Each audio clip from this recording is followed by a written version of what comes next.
Paano ko nga ba siya ginawa? Sa mga nagtatanong kung paano ko ginawa yung jump down AI template video, eto na yung full tutorial step by step para sa inyong lahat. Open natin yung CapCut, then make sure may internet connection kayo kasi online AI template ito.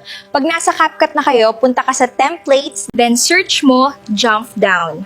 Pag nakapili ka na, pindutin mo yung use template, then iselect mo yung clips mo or yung photo mo.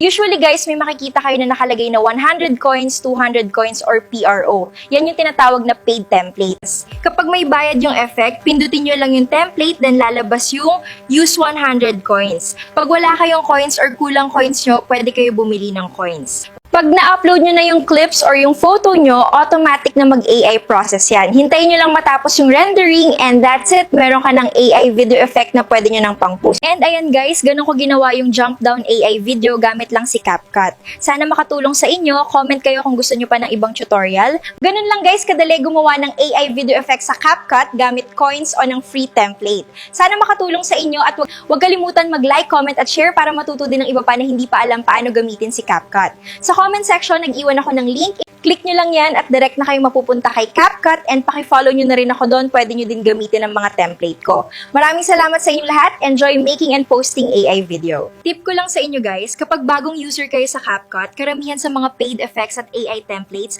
pwede ninyong magamit ng free for a limited time. Sulitin nyo na habang bagong account pa kasi usually may free access si CapCut sa ibang premium effects kahit may coins or PRO label siya.